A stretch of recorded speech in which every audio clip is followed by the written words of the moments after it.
Let's just say it. There's nothing more disorienting than being in a relationship with someone whose age says adult, but whose emotional responses feel unfinished. I've sat with countless people, men and women, who feel like they're constantly managing someone else's reactivity, walking on eggshells, or begging for the bare minimum of emotional connection. And it's not always obvious. Emotional immaturity doesn't always throw tantrums. Sometimes it just disappears when things get real. Here's the truth. Emotional immaturity is not about malice. It's about avoidance. And it doesn't just hurt, it erodes trust, safety, and intimacy at the root. We're not here to shame, we're here to name. Because once we name it, we can choose something better. Avoids accountability. This is the classic pattern. Blame others, deflect, deny, or rewrite history. When mistakes happen or feelings get hurt, instead of stepping into the discomfort and owning their part, emotionally immature men often find ways to shift the focus away from themselves. Maybe it's blaming you, maybe it's minimizing what happened, or sometimes it's just straight up denial. Whatever form it takes, the message underneath is clear. I'm not vulnerable enough to admit I was wrong. At the heart of this behavior is a fragile sense of self-worth that can't bear the weight of shame. When I started studying vulnerability and shame, I saw how powerful and paralyzing the fear of being flawed can be. People who avoid accountability often aren't trying to be difficult on purpose. They're protecting themselves from the messy human act of saying, I messed up. They want connection, but their coping mechanism is to shield their ego rather than risk the vulnerability needed for true intimacy. This creates a painful cycle. You raise a concern, hoping for honesty and growth, and instead you meet defensiveness or silence. You're left feeling unseen and questioning yourself. Am I overreacting? Is this my fault? That self-doubt only feeds the shame the other person is trying to avoid. It's exhausting and isolating. Research shows that people highly sensitive to shame are more likely to avoid accountability as a defense mechanism. It's not stubbornness or indifference, it's fear. But here's the truth. Accountability isn't about perfection. It's about courage. The courage to say, I'm not proud of this, but I want to make it right. And that courage is the foundation of trust and connection. When accountability is missing, relationships suffer. But with it, love grows stronger. Uses anger to mask vulnerability. Instead of saying, I'm hurt, they say you're too sensitive. Instead of crying, they yell or shut down completely. This isn't strength. It's emotional camouflage. It's a way to hide the parts of themselves that feel fragile, exposed, or uncertain. It's really going on underneath that anger is fear of being seen as weak or not enough. When you grow up believing that vulnerability equals danger, anger becomes the default shield. It's louder, it's more acceptable, and it keeps people at a distance. But anger isn't the problem. It's what anger is covering up that matters. I've spent a lot of time exploring how we protect ourselves from vulnerability. And what I've learned is that anger is often the first line of defense when someone feels emotionally unsafe. It's easier to be mad at someone else than to sit with your own pain. But this defense comes at a cost. When anger replaces honesty about feelings, connection suffers. It's also important to recognize how confusing this can be for the people on the receiving end. You're not just dealing with the anger, you're trying to understand what's beneath it. You want closeness, but instead you get distance wrapped in intensity. It leaves you wondering if you caused it or if something is wrong with you. Research shows that many people who struggle to express vulnerability have learned early on that it's too risky. They don't lack emotions. They lack safe ways to share them. Emotional maturity means learning to sit with discomfort without needing to hide behind anger. The courage to say, I'm hurt, instead of you're too sensitive, opens the door to real connection. That's where healing begins. Struggles with consistency. He says he'll call, doesn't. He opens up, then vanishes. This isn't random. It's often a self-protection strategy, staying close enough to feel wanted, but far enough to avoid emotional exposure. It's like standing on the edge of a pool, dipping a toe in, but never fully diving. Consistency is one of those things that feels simple on the surface, but it's actually a powerful measure of emotional maturity. It says, I'm here, you can count on me. But when someone struggles with it, it creates uncertainty. You start wondering if what you experienced was real or just a momentary glimpse.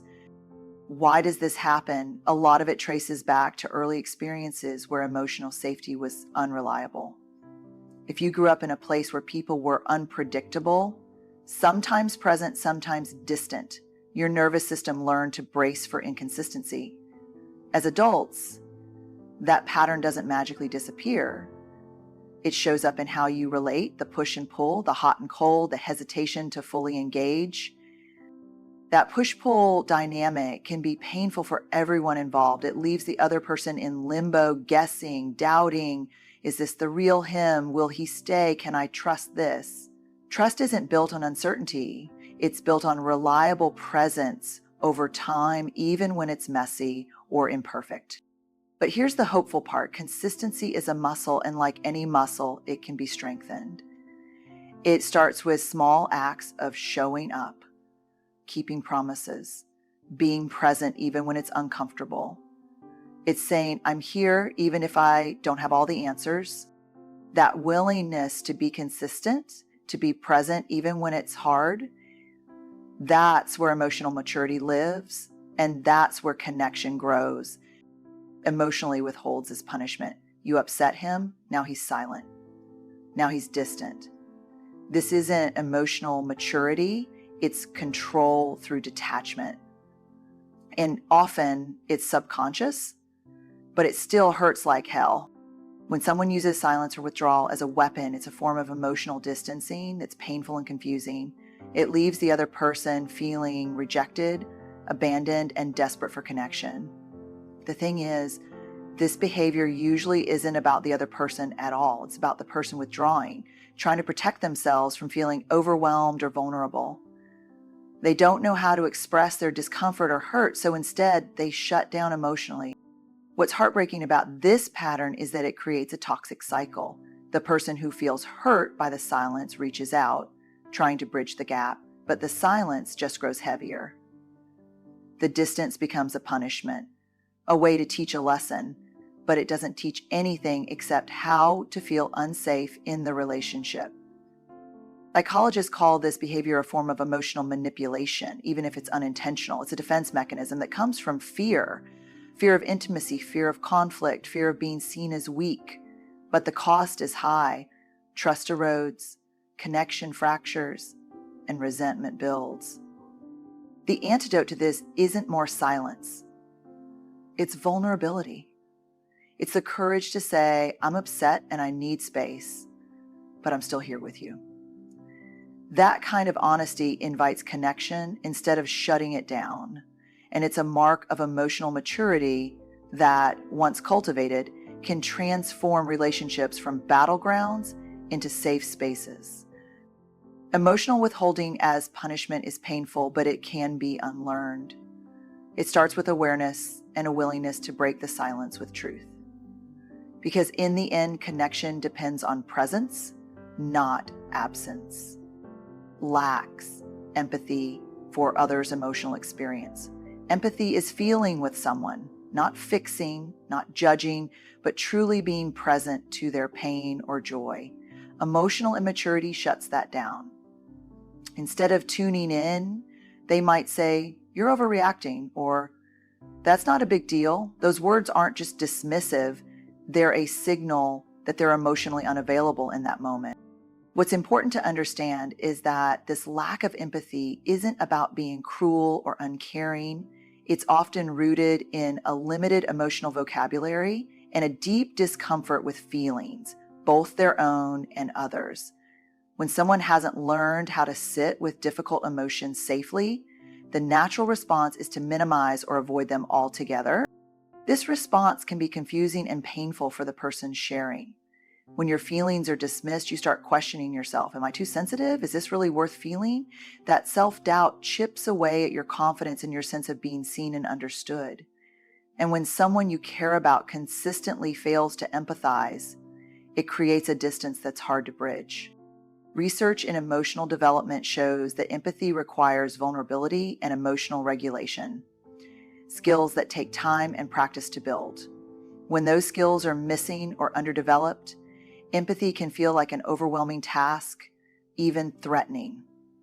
So instead of opening up, emotionally immature men might close off or change the subject. But empathy is a practice, a willingness to lean in and say, I hear you. I see your pain. It doesn't mean fixing or solving. It means being with. That willingness is a cornerstone of emotional maturity, and it's what builds true connection. Without empathy, relationships become lonely places. With it, they become safe harbors. Reacts defensively to feedback, even gentle, loving feedback can provoke a storm, deflection, sarcasm, or flat-out denial. Why? Because they experience correction as rejection. That sting, that hit to their sense of self feels unbearable, so the immediate impulse is to protect themselves rather than listen. It's easy to mistake defensiveness as stubbornness or arrogance, but it's often much deeper than that. When someone reacts this way, it's usually because their self-worth is fragile and they don't have the emotional tools to tolerate discomfort without shutting down or pushing back. Research shows that people with low distress tolerance, meaning they struggle to stay present when they feel criticized, are more likely to respond with defensiveness, even if the feedback is meant to help. This defensive reaction creates a challenging dynamic. The person offering feedback can feel rejected, unheard, or even unsafe to be honest again. Meanwhile, the one receiving the feedback may feel attacked and misunderstood, reinforcing their fear of vulnerability. It's a cycle that keeps growing, making genuine connection harder and harder. But emotional maturity means learning to sit with that discomfort, to hear feedback without feeling diminished or disrespected. It's about understanding that correction doesn't equal rejection, and that growth often begins in those hard moments. Being willing to say, thank you for telling me, instead of you're wrong, opens the door to real change and deeper trust. So while defensiveness can feel like armor, it often hides a profound vulnerability, a fear of being seen as less than enough. Recognizing this is the first step toward breaking the pattern and building healthier, more honest relationships. Seeks escape over resolution. Conflict arises and suddenly he's gone, physically or emotionally. Hard conversation, he's busy, distracted, or disappears altogether. This avoidance isn't about being indifferent. It's a protective mechanism, a way to dodge discomfort and vulnerability. But avoiding the hard stuff doesn't make it go away. It just piles up beneath the surface, waiting to erupt later. What's tricky here is that running away from conflict is often misread as strength or independence, but real strength lies in leaning into discomfort, in staying present when things get messy. Avoidance leaves relationships stuck in limbo, where problems aren't solved, feelings aren't expressed, and connection can't deepen. From a psychological perspective, this escape behavior is tied to fear. Fear of rejection, fear of being misunderstood, or fear of emotional overwhelm. When someone isn't equipped with the emotional tools to regulate those fears, the impulse to run is almost reflexive. It's easier to check out than to risk feeling vulnerable. But here's the truth: relationships grow through conflict, not despite it. The willingness to stay, to listen, to engage in difficult conversations is an act of courage and emotional maturity. It's about saying, I value this connection enough to face the discomfort. When escape becomes the go-to move, it leaves the other person feeling abandoned and invalidated. It creates a silent barrier that's hard to break down. Healing begins when both people choose presence over avoidance, curiosity over fear, because at the end of the day, connection requires staying even when it's hard, needs constant validation but offers none. This isn't about healthy self-confidence. It's about a fragile sense of self that constantly seeks external approval to feel okay. He needs praise, reassurance, admiration, but rarely offers the same back. This emotional imbalance creates a one-sided dance where one person is always reaching out and the other is always taking in. This need for constant validation often comes from a place of deep insecurity. When someone doesn't have a strong internal compass for their worth, they look outward to fill that void. But here's the catch. Validation is a two-way street. When it flows only one way, it creates emotional asymmetry. That imbalance can be exhausting and lonely. Psychologically, this pattern reflects unhealed wounds and self-worth struggles. It's not about narcissism, though it might look like it on the surface. Instead, it's about a person who hasn't learned to nurture their own value and depends on others to do it for them. That dependency, however, isn't sustainable, and it often leaves relationships feeling strained and unbalanced. The painful truth is that when someone is always seeking but never giving validation, it can feel like love is conditional or transactional. The person on the receiving end might start to wonder if their worth is only recognized when they serve the other's needs. True emotional maturity involves developing an internal sense of worth and learning to both give and receive validation generously. It means being able to say, I see you, you matter, without needing anything in return. That kind of mutual respect and appreciation is what builds strong, lasting bonds. Validation is not just a gift, it's the language of connection. Without it, relationships can't thrive. Here's intimacy beyond physical connection. It's a common misconception that emotional immaturity looks like distance or coldness across the board, but often it shows up as being physically close while emotionally distant.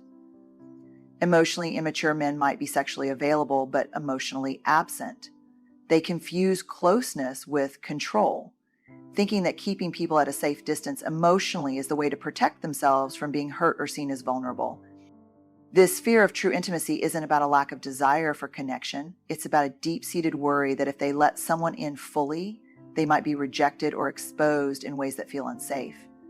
Emotional intimacy requires vulnerability, the willingness to share fears, dreams, and imperfections. But for many, vulnerability wasn't modeled as a safe or acceptable way to be. So instead, they build walls or keep the relationship on a surface level.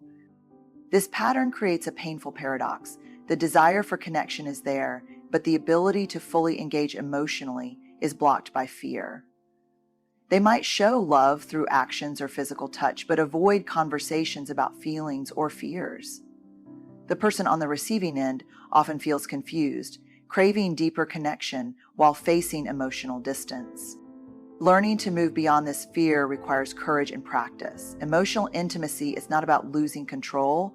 It's about gaining trust in oneself and the other person. It's about saying, I'm willing to be seen, even if it's uncomfortable.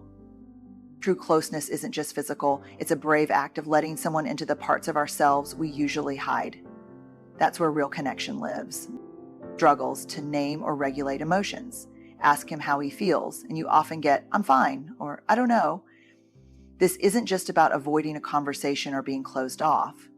It's about a fundamental difficulty in identifying and understanding emotions. Emotional vocabulary wasn't built, and without those words, feelings become confusing or overwhelming. Emotional immaturity isn't just poor communication. It's about undeveloped inner awareness. When someone can't name their emotions, it's much harder for them to regulate those feelings or express them in healthy ways. They might lash out, withdraw, or shut down because the experience of feeling is too uncomfortable or unknown. The inability to put feelings into words creates a barrier to connection, not only with others, but with themselves. This struggle often comes from how emotions were handled during childhood. If vulnerability or emotional expression was discouraged or punished, the skill to recognize and process emotions didn't develop fully.